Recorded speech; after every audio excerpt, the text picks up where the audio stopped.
great. I'm really excited to have the opportunity to talk to everyone. So as Ira mentioned, I'll be talking about what we know about public opinion toward healthcare reform and toward the Supreme Court decision in particular. So there's a few basic facts about public opinion that I want to have the opportunity to express to you all today. The first fact is the remarkable stability of public opinion toward the healthcare legislation over the last few years. So this graph comes from pollster.com, which aggregates all the polls that have been conducted that ask a question that has something like, do you favor or oppose the healthcare legislation recently passed in March 2010. The questions vary, of course, and so that's why you see this great dispersion. There's a lot of variance. But what they do is they aggregate and they weight the polls by the total sample size in each of the polls, and what you see as a result is these very stable lines with a greater proportion among the public opposing the legislation than supporting it. And the last poll available was from June 24th, so you can see just before the Supreme Court decision came down. Lucky for me in this talk, the Kaiser Family Foundation did do a poll from June 28th to June 30th, and the majority of the data that I'll be presenting come from that poll, designed to see what the impact of the ruling is on these very stable beliefs among the public. So what this figure shows, as you can see, this very last data point comes from immediately following the decision, and you can see the public is evenly split. So the same basic trends that I showed on the previous slide with this long and relatively stable line since the bill's passage. And now we see that 41% of the public have a favorable view toward the legislation, 41% have an unfavorable view. But what was missing from the previous figure that I consider to be quite important are the large number of people who still haven't made up their mind. They don't know. And so nearly 1 in 5 people say, I don't know. I don't have an opinion on this thing. And that group, I think, is important to watch, because when we're thinking about a group that might be susceptible to shifting their opinion, either in support or against the legislation, those are the people you're likely to see opinion change because their views aren't yet entrenched. There was a really interesting paper that came out that examined the characteristics of these don't knows by Adam Berinsky and Michelle Margolis, political scientists, that was in the December issue of the Journal of Health Politics, Policy and Law. And they create a model. So what are the characteristics of these don't knows? And they identify that if these people were to know, they have the demographic profile that matches people who have more liberal policy opinion. So the idea is there could be gains of 2 to 3% in support for the legislation among this group. So I think that's important to watch. Oh, another interesting fact that came out of these data, the Kaiser Health Tracking Poll, is that what to me is an amazing majority of people, so 59% of people polled in the survey, were aware that the law was upheld. And so I've seen press coming out that says, oh my gosh, only 41% of Americans knew about this. But let's think about this for a moment. 59% of people polled were correctly able to identify that the law was upheld. And this is astonishing.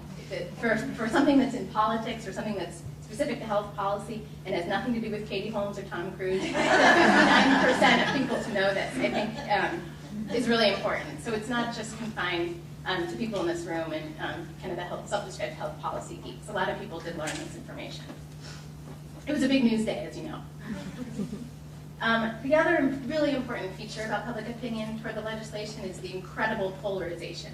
So you all know this just from your own observations and media coverage, but this figure makes clear just how wide the gulf is between Democrats and Republicans in support for the legislation, with the current data being that 71% of Democrats have a favorable view on the legislation, a very small number, 7% of Republicans have a favorable view of the legislation. And you see, of course, that didn't change much between the May data and the June data that followed.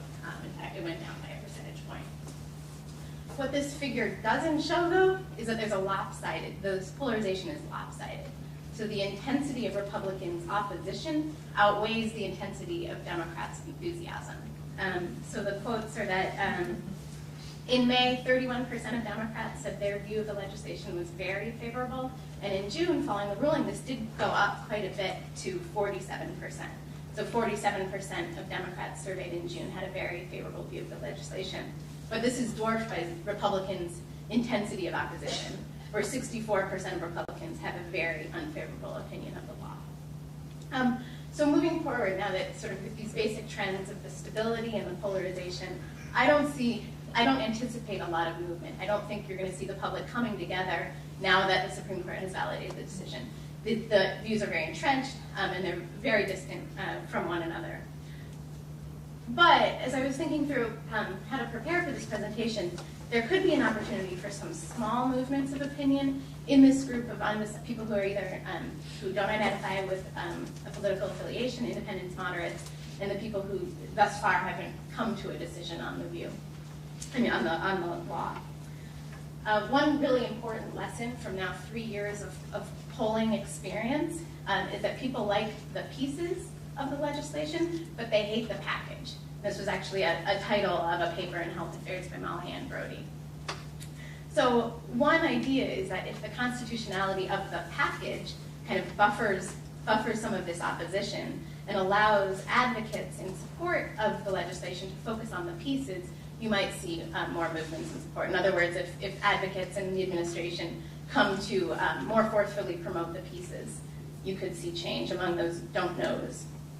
So there's a lot of specific pieces that when polled achieve high degrees of favorability across the political aisle. And these are some examples of pieces that, that now each of the panelists before me have talked about that the public does support, like subsidies to help individuals purchase coverage in the insurance, in the exchanges, the prohibitions on insurance companies from denying, from pre-existing condition exclusions are very strongly supported.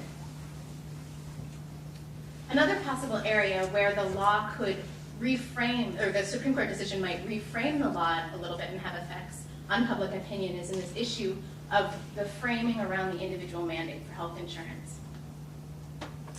So as you probably now know, in the red articles from the actual Supreme Court ruling, the original Affordable Care Act described this shared responsibility payment as a penalty.